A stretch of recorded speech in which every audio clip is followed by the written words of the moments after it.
My fiance announced at our rehearsal dinner, "You're so low class compared to my ex," in front of both our families. I stood up and said, "You're right. I'm also not a cheater." Then I left. Hey Reddit, let me paint the picture here because context matters. I, 29 male, work as a journeyman electrician pulling in about $78,000 a year. Solid money for hands-on work. I've got a decent apartment, a truck I maintain myself, and zero credit card debt. My parents are solid middle-class people. Dad's been running his own small plumbing business for 30 years. Mom's an office manager at a dental practice. They worked their tails off to put me through trade school, and I paid them back every dollar because that's what you do. My ex-fiancée, Tinsley, came from a different universe entirely. Her family has money. Not, we take nice vacations money. Country club memberships. Family attorney on retainer. Vacation home in Hilton Head type money. Her father owns a commercial real estate development company. Office parks. Strip malls across 3 states. Her mom hasn't worked a day in her life but chairs the family's private foundation, which does community greening initiatives. Basically rich people planting trees for photo ops while writing it off on their taxes. Very tasteful. Very concerned about root systems. Tinsley worked as a development coordinator at the foundation. Let's be real about how she got that position. We met 3 years ago through mutual friends at a party. She was different back then. The first time I met her parents, her mom looked at my truck like I'd driven up in a dumpster. Didn't say anything, just this little nose wrinkle. Then she launched into a 20-minute monologue about the landscaping renovation at their lake house. We're putting in native species. Very tasteful. You have to understand the root systems. Her dad talked about legacy and building something that lasts.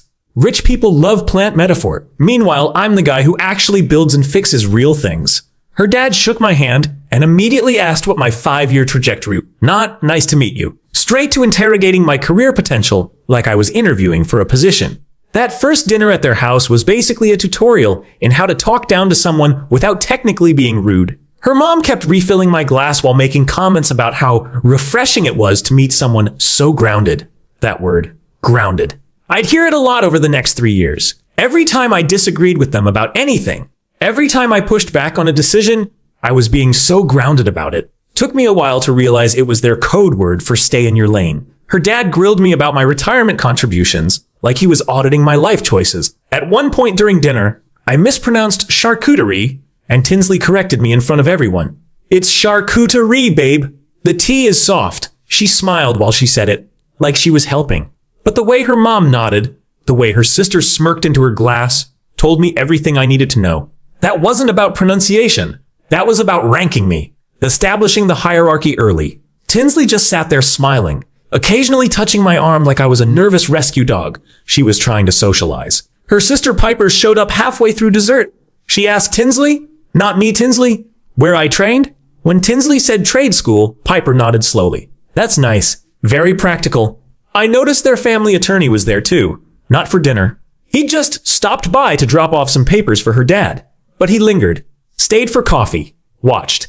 Every family event I attended over the next 3 years, he was somewhere nearby. Like a trained dog that smells boundaries. I smiled. Filed that away. Over the 3 years we dated, the comments stacked up. Little jabs disguised as compliments if you squinted hard enough. Her sister, when she saw me rewiring a light fixture, that's so charmingly blue collar. Her mom, when I mentioned overtime, it's wonderful that you're so industrious. Her dad, when I disagreed about the wedding venue, you're being very grounded about this, Mason. The worst one happened about 4 months before the wedding. Brunch with her parents and their friends. I ordered eggs and asked for hot sauce. Tinsley leaned over and said, loud enough for everyone, "Babe, they have a really nice hollandaise. Maybe try that instead?" Then she added, "He's still getting used to this kind of thing. Getting used to this kind of thing." Like enjoying hot sauce was a class deficiency. But we were solid. Or so I thought. In love. The engagement happened 8 months before the wedding. I proposed at this little Italian place where we had our first date. Nothing fancy, but meaningful. She said yes. I was genuinely happy. Then the wedding planning started, and everything went sideways. Her parents insisted on paying for most of it. Turns out it was just their way of taking control. Every decision turned into this fake negotiation, where they'd ask my opinion and then do whatever they wanted anyway. I suggested cheaper vendors. They hired expensive ones. I wanted my uncle to officiate. They hired a retired federal judge her dad knew from the country club. Her mom loved assigning seats at events. "It's about flow," she'd say, moving names around on seating charts like she was placing chess pieces on a board. I watched her do it at her own birthday dinner. Put anyone she wanted to impress near herself, anyone she didn't near the kitchen. Power moves disguised as party planning. Every time, I got outvoted 3-1. Tinsley always sided with her parents. Babe, it's just easier this way. They're paying for it. I put up with it because I had a plan. Not because I was weak, because I was smart. See, I was 6 months away from my master electrician certification. Finished that, and my pay goes up big time. Already accepted into the program, already started coursework. If I blew up my personal life mid-program, my focus would be shot. Failed exam, delayed promotion, lost the wage bump. I wasn't handing them that collateral damage, so I waited. About 6 weeks before the wedding, their family attorney sent over a prenuptial agreement for review. I wasn't about to sign anything without my own legal counsel, so I called my lawyer. He read through it and called me back within an hour. This isn't a prenup, he said. It's a hostage note in Times New Roman. There's a moral turpitude clause, a reputation damage clause, and a disclosure requirement. You have to list any prior civil disputes, restraining orders, eviction actions. They're asking for your dirt. If they're asking for disclosures, we're verifying theirs. We pulled public civil dockets on everyone in that family. Not because I cared about her past, but because rich families love finding dirt and calling it concern. I wanted to know what skeletons they'd weaponize against me before they got the chance. One case popped up tied to Tinsley's old college address. Dismissed, sure, but the complaint was still in the online docket. Tinsley's roommate Chelsea had filed for unpaid rent and property damage after Tinsley broke the lease early. The docket listed Exhibit A through F, but didn't show them online. We went down to the clerk's office and pulled the physical file. Chelsea's statement laid out the whole mess. Screenshots attached as exhibits. Preston had been cheating with Chelsea behind Tinsley's back. When Tinsley found out, she blamed Chelsea, not Preston. Took Preston back anyway. He cheated again. The whole thing imploded when Tinsley trashed Chelsea's belongings and moved out mid-lease. The screenshots documented everything. Preston telling Chelsea it was just physical. Tinsley's texts calling Chelsea a scheming homewrecker, while simultaneously forgiving Preston. First cheating incident, sophomore year. Second, junior year, different girl. Third, senior year, back to Chelsea. 3 strikes and she still didn't leave him. She just destroyed her roommate's stuff instead. I read through those exhibits 3 times. The same guy her family still talked about like he was the one that got away. The same guy apparently invited to our rehearsal dinner. I sat with that information for 6 weeks. Didn't say anything. The past was the past. She'd chosen me. Whatever happened with Preston was ancient history. But I filed it away. Insurance policy. Just in case someone decided to test me. The rehearsal dinner was at Harrington's, this upscale restaurant her parents picked. Private room. 40 guests. More her family's crowd than mine. Her dad was footing the bill, which he reminded everyone of approximately 6 times before the appetizers arrived. I sat at the head table next to Tinsley, looking like I belonged in a room full of people who spent more on their watches than I made in a month. My parents were at the next table over. My dad in the nicest suit he owned, looking uncomfortable. He kept tugging at his collar like it was trying to strangle him. My mom smiling, but with that tight expression she gets when she's around people she doesn't trust. My brother Trent was next to them, doing his best to make small talk with some cousin of Tinsley's who looked like she'd rather be literally anywhere else. The seating chart had been a power move, just like her mom's birthday dinner. Her family dominated the front. Mine was pushed toward the back, near the service entrance. Even the head table put me between Tinsley and her maid of honor, with her parents directly across like supervisors at a performance review. Then I noticed who was sitting 3 tables back, right in the legacy section, with the old family friends and business associates. Preston, the ex. Seated close enough to be seen, far enough to technically avoid direct confrontation. I watched her dad walk over and introduce Preston to some business contact, hand on his shoulder, laughing at something Preston said. Like Preston was still family, like he still belonged there more than I did. I told Tinsley, he's not sitting in the same room as my parents. Fix it or I will. She barely glanced up from her phone. His dad and my dad golfed together. They're old family friends. It would have been weird not to invite him. Just ignore him. I'm not ignoring anything. I'm telling you this is a problem. She patted my arm. You're overthinking it, babe. You're being so grounded about this. There it was again. That word. I excused myself to use the restroom. On the way, I flagged down the wedding planner. My parents are seated in the back. Move them to table 2. She started to object about the seating chart. I said, do it or I'm walking out before the entrees. She did it. Then I texted my best man, Cormac. If I stand up during dinner, you stand up. No questions, no debate. His reply came back in about 30 seconds. Copy. I went back to the table. Tinsley didn't notice I'd been gone 7 minutes. I looked at Preston. He caught my eye and gave me this little nod. Not friendly, entitled. The look guys get when they think being tall counts as a personality. Like he was checking out the replacement and finding me lacking. Wrong move, buddy. I know everything. Then, right before the toast started, her father stood up with a manila envelope. I noticed their family attorney was sitting 2 tables over. Not as a guest, as backup. Same guy who stopped by that first dinner 3 years ago. Same guy who was always somewhere nearby at every family event. Before we begin the festivities, her father announced, there's a small administrative matter. Mason, our family attorney, drew up a prenuptial agreement. Standard practice. Just need your signature before Saturday. He slid the envelope across the table. My full legal name printed on it in thick black marker. Inside, I could see sticky tabs marking where I was supposed to sign. Like they expected me to fold on command. 40 people watching.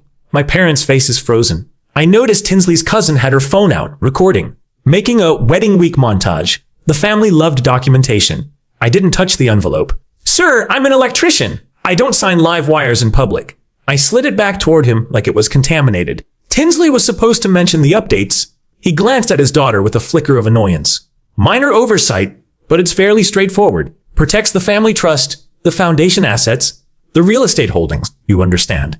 I understand you're ambushing me with legal documents at a rehearsal dinner instead of going through proper channels. That's not how I do business. His smile didn't reach his eyes. We're all family here. No need for formalities. The attorney casually slid his business card across the table toward me. Call me if you have questions. Like I was already the problem. Like needing time to review a legal document made me difficult. Cool. Then don't ambush me like I'm signing a lease renewal. I slid the envelope back further. My attorney will review it. If it's reasonable, we'll talk. Not tonight. Not like this. The silence was suffocating. Her dad's jaw tightened, but he recovered quickly. Of course. Take your time. He sat down. The envelope stayed on the table between us like evidence at a deposition. My dad's knuckles were white around his fork. My mom looked like she wanted to disappear. Tinsley wouldn't meet my eyes. Then the toast started. Her dad went first, gave a speech about welcoming me to the family, except it felt like terms and conditions. He talked about opportunities and building something together, and roots and legacy. Never mentioned love, just corporate merger energy. People clapped politely. I smiled and nodded like I was supposed to. My dad went next. He's not a big public speaker, gets nervous in front of crowds, but he stood up there and talked about how proud he was of me. How I'd always been a hard worker. How I'd put myself through trade school. How Tinsley made me happy. And that's all he ever wanted for his kids. My mom was tearing up. Tinsley squeezed my hand. For about 30 seconds, everything felt normal. Then Tinsley stood up. She stood there for a second, scanning the room like she was checking who was watching. Then she started telling the story of how we met. How she wasn't sure about me at first because I seemed too simple. But she'd given me a chance, and here we were. People chuckled at the appropriate moments. I smiled, thinking this was cute. She was being self-deprecating. Relatable. Earlier that evening, she'd made 2 smaller comments. One about how sweet it was that I'd helped the caterers move a table. Another about how my dad's toast was so earnest. Testing the waters, seeing if I'd push back. I hadn't. So she escalated. See, here's what I figured out later. She wasn't competing with Preston romantically anymore. She was competing with him socially. The low-class comment wasn't really about me. It was her flex to her crowd. Look how far down I'm willing to reach. Look how authentic I am.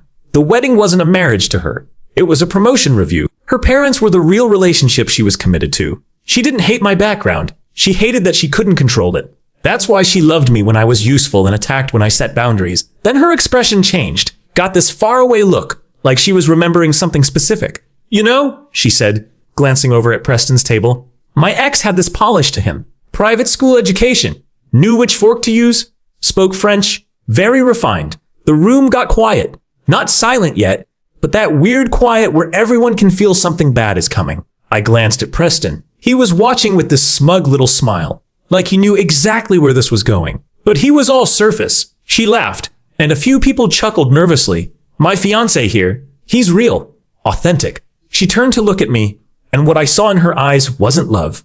It was something else. Something that had been hiding there the whole time. Even if he is pretty low class compared to someone like that, the room didn't go silent like in movies. It went wrong in tiny steps. Someone stopped chewing.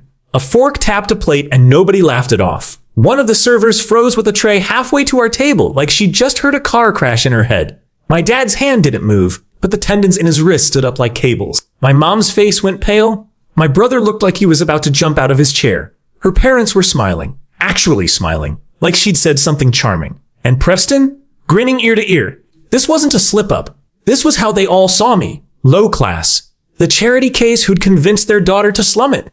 And Tinsley had just said it out loud in front of everyone. I sat there for maybe 5 seconds. Felt like an hour. Then I stood up, slowly, deliberately, took a sip of water because my mouth had gone dry. Low class? I said. Let it hang there. You're right. I'm not polished. Tinsley's smile faltered. She thought I was agreeing, going along with it like I always did. I also don't cheat with roommates. Public record's public. Her face drained of color. Her mom gasped. Her dad's smile vanished. Someone at the back of the room said, "Oh my God," just loud enough to carry. Preston's face fell like his brain finally caught up to what just happened. Short, clean, unarguable, and it implied I had more if they wanted to keep going. I set my water glass down. "Enjoy your forks." Then I turned to my parents. "Mom, Dad, let's go." I walked out of that restaurant with my entire family and Cormac right behind me. Didn't look back. Could hear Tinsley calling my name, something between a shout and a sob. But I kept walking. Through the lobby, past the valet stand, out into the parking lot where the air finally felt breathable. Through the restaurant window, I could see chaos unfolding inside.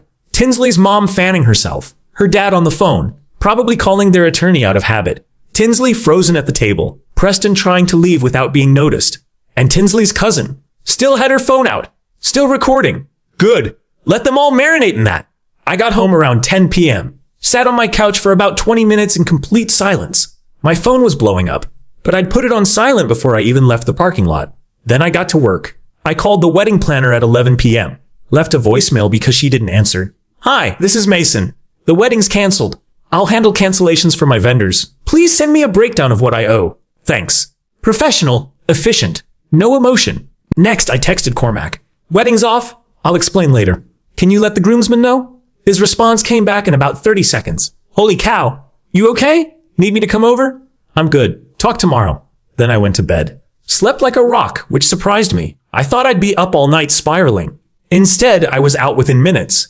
Guess my brain knew it had made the right call. Woke up to 94 missed calls and roughly 180 text messages. I made coffee, sat down at my kitchen table, and started going through them methodically, like sorting through work emails. Detached. Tinsley. 38 texts. Started with "baby, please call me," and escalated through "you're being dramatic" to "how could you humiliate me like that?" The lack of self-awareness was almost impressive. Her mother. 15 texts about how I'd ruined the dinner and owed them an apology. Apparently, walking out after being publicly insulted was the real offense here. Her father. 1 text. "We need to discuss this like adults. Call me." Translation. "I need to bully you into compliance, and this works better by phone." I blocked Tinsley's number. Then her mom's. Then her dad's. Then her sister's. Felt like removing tumors. The wedding planner called at 9 a.m. sharp. "I got your voicemail," she said carefully. "I need to confirm you're canceling." The day before the wedding. "That's correct." Long pause. "Okay, so here's your breakdown." She started listing vendors. I did the math while she talked. I was looking at losing about $19,000. Money I'd been saving for 2.5 years. Birthday money, overtime pay, every spare dollar I could find. But here's the thing. I'd rather lose $19,000 than spend 50 years married to someone who thought I was beneath her. That's the kind of math that actually matters. The rings were a whole thing. I'd bought her engagement ring myself. $5,800 at a local jeweler. Tinsley had taken it off and left it on the table during the chaos. Trent doubled back after we'd reached the parking lot and grabbed it before her family could claim it. I drove to the jeweler that afternoon, expecting store credit. "I can do 60%, he said, turning the ring over in his hands. "Market's soft right now. Custom settings don't resell well." 60%? I bought this 8 months ago, and you're returning it 8 months later under circumstances that suggest you need the money fast. He shrugged. Supply and demand. Over $2,000 just gone because some guy knew I was desperate. "Fine," I said. What choice did I have? Next problem, housing. I'd given my landlord 60-day notice back in March because I was supposed to move into Tinsley's condo after the wedding. Had about 3 weeks left on my lease. I called him up. "Hey, any chance that notice is reversible?" Long pause. "Man, I wish you'd called yesterday. The new couple signed this morning." I ended up in a smaller unit across town. Same landlord, different building. Worse location, older fixtures, and more per month because it was all he had available on short notice. Plus a rush application, plus a new security deposit because my old one was already allocated to the transition. The apartment smelled like the previous tenant's cigarettes for the first 3 weeks. The hot water took forever to kick in. But it was mine, and nobody in that building looked at me like I was a project they were working on. Another couple grand I hadn't budgeted for. The hits kept coming. Tinsley and I had opened a joint account 3 months ago. I'd put in $18,000. She'd put in $6,000. I called my bank, withdrew my $18,000, left her $6,000, and opened a new account at a completely different bank. Clean break. Day 3, her father called from a different number. I didn't recognize it, so I answered. "We need to discuss the financial obligations here," he said. No greeting, straight to business. "I'm handling my vendors. You handle yours. The venue upgrade is non-refundable. That's $22,000. The orchestra cancellation fee is $8,000. The photographer's full fee is $6,500 since they'd already blocked the date. Your decision caused those losses. My decision? Your daughter publicly humiliated me. Funny how you're skipping that part. She made a poor choice of words. She's upset. We can work this out. I don't need anything except to not marry someone who thinks I'm beneath her. Don't be ridiculous. She doesn't think that." She literally said it in front of both our families while smiling. His voice got tight. "You're making a massive mistake. Do you understand what kind of life she could have given you?" And there it was. The real issue. They thought they were doing me a favor, lifting me up. I don't want a life someone gives me because they think they're doing charity work. I want a partner. She's not that. "You owe us $36,500. Sue me if you want. Should be a fun deposition." I hung up and blocked that number too. Day 5, a formal letter arrived, hand-delivered by courier, from their family attorney. It demanded $42,000 within 30 days. Emotional distress, reputational harm, financial losses. My lawyer's response: "This is intimidation dressed up as legal action. They have no case." 2 days later, he sent them a letter on his firm's letterhead that made their demand look like the legal equivalent of a toddler tantrum. That bought me about a week of silence. Then her father tried a different angle. He showed up at my parents' house, just walked up to the door on a Sunday afternoon. My dad answered, "Sir, I think we need to have a conversation about your son's behavior." My dad, who's about 5 feet 9 inches and built like a fire hydrant, looked up at this 6'2" real estate developer in his tailored coat and said, "My son's behavior was appropriate. Your daughter's wasn't. Get off my property. This doesn't have to be adversarial. We're reasonable people. The arrangement is you leave now." My mom appeared behind Dad with her phone in her hand. "I've already called the police. They'll be here in about 3 minutes." He left. The money pressure wasn't working, so they tried something nastier, making my actual life miserable. It started small, petty, almost funny. My phone started blowing up with calls from military recruiters, Army, Navy, Marines. All of them had my name, my number, and notes saying I was extremely interested. Please contact ASAP. Someone had submitted my info to every branch's recruitment database. I got 6 calls the first day, 8 the second. One recruiter left a voicemail at 6 a.m. asking if I was ready to serve my country. Had to individually call each branch and get removed from their lists. Annoying? Yes. Criminal? Borderline. Mostly just sad. Then it escalated. Week 2, random people started showing up at my apartment. Different guys, different times of day, all asking about the free 65-inch TV listed on Facebook Marketplace. First guy seemed confused when I told him there was no TV. Second guy got irritated. Third guy showed me his phone. There it was. A Marketplace post with a photo of a nice Samsung, my apartment complex address, and instructions to just knock. He's expecting you. The listing was under a fake account, but the address was real. My address. I installed a doorbell camera that night. Over the next week, I counted 14 different people showing up at various hours. Some knocked politely, some banged on the door. One guy came back twice, convinced I was hiding the TV. I didn't open the door to any of them. Just let the camera roll and screenshot everything. Filed a police report on day 3. The officer was sympathetic, but realistic. We see this in bad breakups. Hard to prove who posted it, unless they're stupid enough to use their real account. I sent my lawyer the doorbell footage, the screenshots, the police report number. His response: "This is harassment, possibly stalking. Keep documenting. They're building our case for us." Then, a concerned citizen email went to one of our biggest commercial clients, suggesting they might want to verify the character of contractors working on their properties. My boss showed it to me. We laughed about it, but I could tell it made him nervous. I started keeping records of everything. Every contact attempt, every blocked number, every piece of mail, every random stranger at my door. Physical backup in a fireproof safe. Digital backup in the cloud. The rumor campaign started around the same time. Tinsley's sister Piper reached out to mutual friends. Just checking in conversations that always circled back to how worried she was about my mental state. Then Tinsley showed up at one of my job sites. With lunch. She walked right past the security checkpoint like she owned the place, carrying a brown bag from my favorite sandwich shop and 2 iced coffees. Smiled at my foreman like they were old friends. Waved at the crew. Hey babe, thought you might be hungry. She held up the bag like a peace offering. Got your usual? Turkey club, extra pickles, no tomato. My foreman was staring. 2 other guys from the crew had stopped working. I looked at her for a long moment. We're not together. The wedding's off. You called me low class in front of our families. Remember that part? Her smile didn't waver. You're still upset. I get it. But we can work through this. Couples fight. We're not a couple. Mason, you're being dramatic. Just take the sandwich and we can talk later.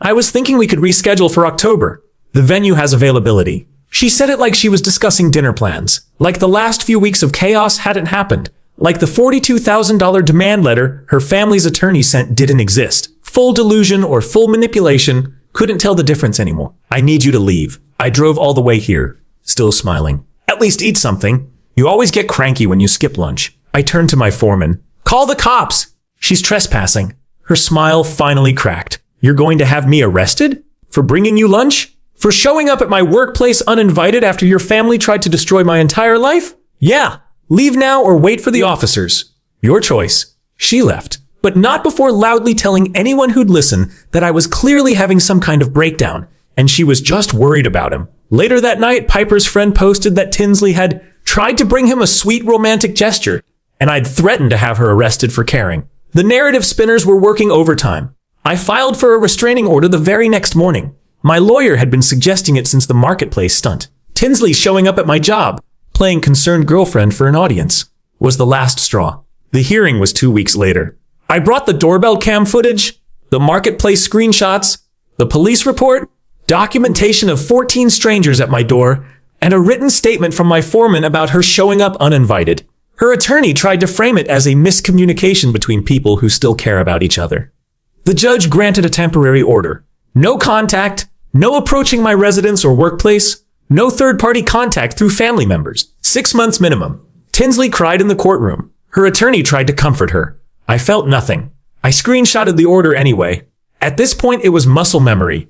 About that video from the rehearsal dinner. Tinsley's cousin's wedding week montage. It captured everything. My line, the stunned silence, the chaos after. It was supposed to stay in the family group chat. Humans have the self-control of toddlers with scissors. Within 3 days, it was making rounds at the country club. By week 2, someone posted it to a relationship drama subreddit. Rich people accidentally documented their own mess. Week 6. They went nuclear. A process server showed up with a lawsuit. Her father was suing me for $67,000 in damages, intentional infliction of emotional distress, breach of implied contract, tortious interference with family relationships. I called my lawyer. Can they win? No. They're trying to bury you in legal fees until you settle. How much up front? $3,500 retainer. That wiped out most of what I had left. The master electrician exam I'd paid for? Had to defer it. Next available date was 5 months out. File it, I said, and add everything. The marketplace doxing, the doorbell footage, the restraining order, her showing up at my job, all of it. My lawyer smiled. I was hoping you'd say that.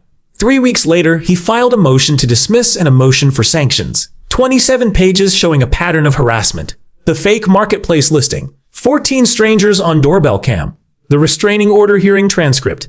A timeline that made their behavior look exactly like what it was. Coordinated stalking. The judge wasn't buying opposing counsel's understandably emotional defense. Hard to call it isolated when there's video evidence of random men banging on someone's door at 11 p.m. demanding a TV that doesn't exist. 2 days before the sanctions hearing, their attorney dismissed the case without prejudice. Legal speak for, we want to come back later if we feel like it. My lawyer told the judge we weren't done. You don't get to weaponize the court system like a country club membership perk and walk away clean. The judge agreed, partial sanctions granted. Her father got ordered to pay $6,200 toward my fees. Didn't cover everything. I still ate about $2,000, but that wasn't the point. But here's what mattered more than the money. The judge's comment in the order. The court is not a personal pressure tool for parties with resources to spare. That order became public record, searchable, started showing up when people Googled her dad's name alongside his business listings. That's the kind of consequence rich circles actually fear, not morality. Search results. 7 months later, I was doing okay. Not great. Okay. Work was steady. The client email thing blew over once my boss realized it was personal drama, not a real concern. The master electrician exam I deferred, finally took it in month 7. Passed. The raise bumped me to $86,000. I'd started seeing someone. A woman named Renata I met at my buddy's birthday party. Physical therapist. When I said electrician, she said, "That's awesome. My dad was a plumber." No nose wrinkle. No, that's so practical. Just normal conversation. When I mentioned I fix my own car, she asked if I could teach her to change her own oil. Third date, we did exactly that in my apartment parking lot. She got grease on her jeans and laughed about it. Told her the whole story on our 4th date. Her response, "Your ex sounds exhausting. Also, her family sounds like they peaked in high school. No games, no hidden judgments, no correcting my pronunciation, just normal." As for Tinsley's family, the fallout was harder to see. The court sanctions were public record. A few people in their circle noticed. The video had made rounds. Country club gossip spreads fast when there's real drama. Her dad's foundation held their annual gala about 3 months later. Attendance was reportedly lower than usual. Could have been coincidence. Could have been some donors didn't want to be photographed next to "The court is not a personal pressure tool" guy. I heard Piper got a talking to from her firm about the phone calls to my employer. Couldn't confirm it. Someone told me the foundation lost a major donor. Something about a woman at the rehearsal dinner mentioning it to her husband, who sat on another nonprofit board with Tinsley's mom. The last time I saw her father was about 8 months after the rehearsal dinner. I was at the county clerk's office picking up permit paperwork for a job. Walked out of the building and almost ran directly into him. He was coming out of the zoning appeals office. I'd heard his big mixed-use development, the Legacy Project, was having serious delays, permit issues, funding problems. A project partner had raised reputation concerns after doing basic due diligence. The kind that involves typing someone's name into Google. Whether the court sanctions and search results had anything to do with that, I don't know. Rich guys have complicated deals. Might be related, might not. Either way, not my problem. We both froze. He looked tired. Older now. The tailored coat hanging off him. The boardroom confidence dimmer. "Mason," he said finally. "Sir." Silence. A woman walked past us with a stack of folders. "This didn't have to go this far," he said. I almost laughed. No, it didn't. He opened his mouth like he wanted to say something else. Then he just shook his head and walked past me. That was it. No big speech. No final devastating line. Just 2 guys who almost ended up related, standing there with nothing to say. I stood there for a minute, watching him walk away. He got into his car, still a Mercedes, still expensive, still trying too hard, and drove off without looking back. I got in my truck and drove to work. I had a job in the morning, a new girlfriend who didn't flinch at hot sauce, a life that was actually mine. That was enough closure for me. Guys, we are so close to hit 100,000 subscribers on this channel. If you are not subscribed to the channel, please consider subscribing. It really helps hit that 100,000 mark. Thanks for making this dream come true.